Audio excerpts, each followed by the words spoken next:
Hi, as that opening scene showed, in 1763, at the end of the French and Indian War, that scene showed a very joyous British soldier and colonial soldier rejoicing in the defeat of France in the 7 Years' War. That took 9, actually. But the year was 1763, and a great cheer over the colonies was heard when the Treaty of Paris of 1763 basically gave Britain a complete control over the North American continent. And that was going to be a wonderful opportunity for the British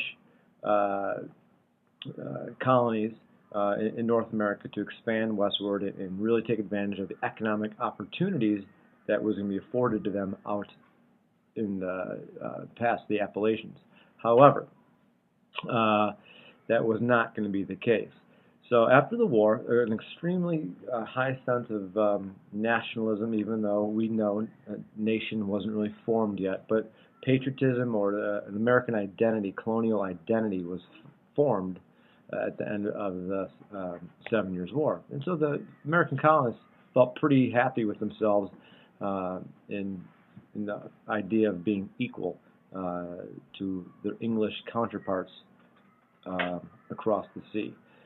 But as the depleted treasury of England dictated, there's going to be a new source of revenue needed to pay for this expanded empire. And so we're going to see a series of changes, a series of events that's going to obviously spiral the colonists in a 20-year span from being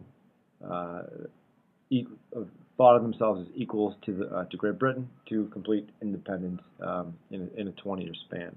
So one of the first orders of business that King George III, KG3 we like to call him, was the passage of the Proclamation Line of 1763. Now, this has a couple of ramifications as we had talked about in class. The line itself forbade the colonists from moving west of the Appalachians. Basically, due to one of the reasons, due to Pontiac's rebellion, where Indian attacks along the frontier were attacking the colonists, and obviously to put down this rebellion cost money, and the English government was not too pleased with spending any more money than they had to. So they royally proclaimed that no westward expansion past the Appalachian Mountains. Keep them contained, keep them separated from the Indians, and therefore there'll be no more bloodshed. However, our colonists felt, maybe a little bit of violation of my rights, of my economic rights. There's money to be made out there. Why not? Why can't this guy get a little piece of it? There's fur trading. There's trading of furs out there, and please do not deny me. And from a political standpoint, sounds like you're kind of violating my inalienable rights of right to property. So that sort of gets the ball going, and our colonists then tend to think, why are they containing us? Why are the troops here? My God, why are the troops here? There's no more threat. The French, gone. Indians, we'll take care of them. We'll take care of them. Bang, done. Why are the troops here? Well, as we're going to find out, there's a few more laws that will be enacted that will need to be enforced. So the British Empire was none too quick to pull the troops away. The year was 1764. That is when Lord Grenville's enactments started to hit the colonies in full force. The Sugar Act was the first of many acts that were primarily used to raise revenue. And that has been a shift in policy that was really startling and eye-opening to the colonists. They had no problem with the Navigation Acts of the 1600s, 1700s that regulated trade. However, when they felt for the first time that there was revenue acts passed, like the Sugar Act, which,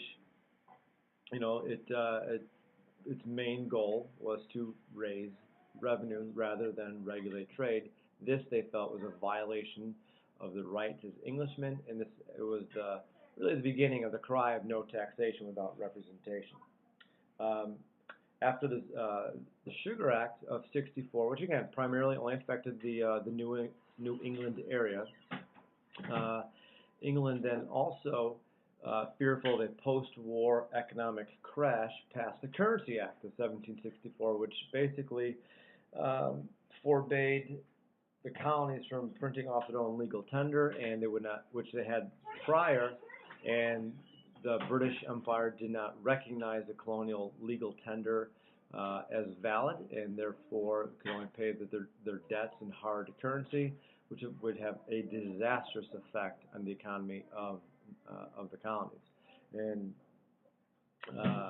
they found this one was going to cause massive, you know, downturn in the colonial economy. And from an economic standpoint, you understand why England did not allow this paper currency, because it would have disastrous inflation back home.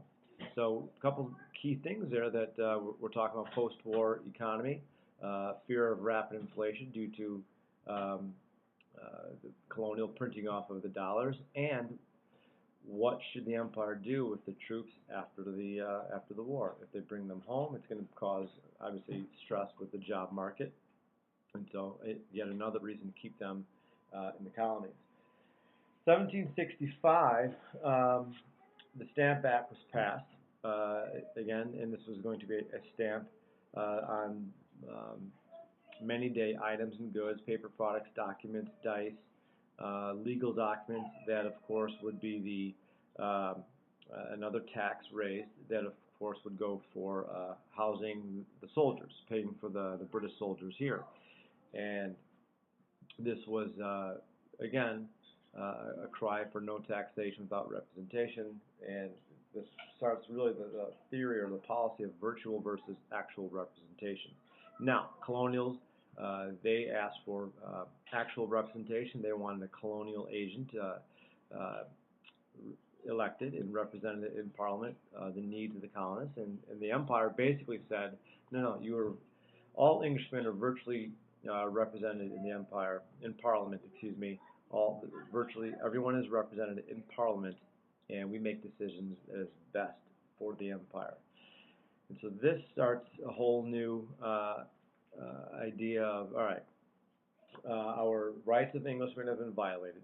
We have, for a long time, governed ourselves, passed laws for ourselves, passed tax laws for ourselves. Now we have some decisions to make. So from an economic standpoint, this was going to affect all the colonies, not just New England, and they opposed any outside tax that, of course, was going to raise revenue for troops that they don't even want here to begin with.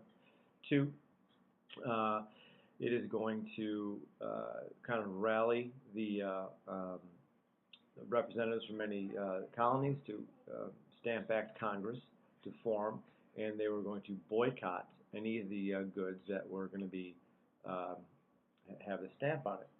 And then also America's first political action club, the Sons of Liberty, they're going to organize, and they're going to intimidate stamp masters and beat down on them and burn down their houses and tar and feather.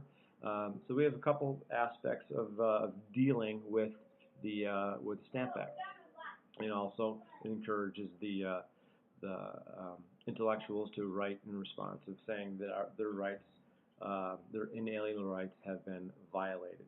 So by 1765, that cry of no taxation without representation is definitely gaining some legs. So after the Stamp Act, they also have one of the first of many quartering acts that, of course, is going to put the bill on housing and caring for the British soldiers directly on the colonists. Again, Thomas Jefferson and the other intellectuals, besides from the economic aspect of having these British troops in the colonies, there was going to be a clear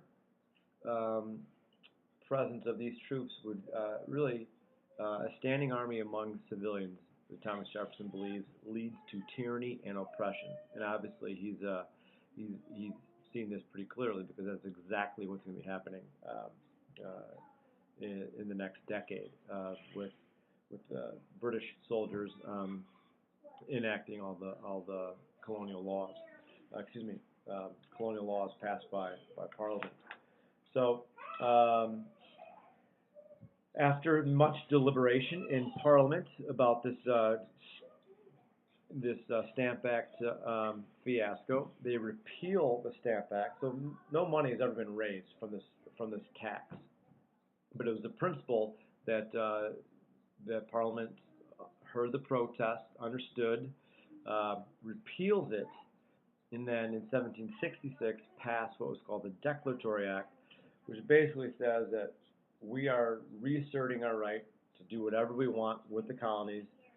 We have the right to tax you whenever we want, and so we are declaring our supreme authority over the colonies.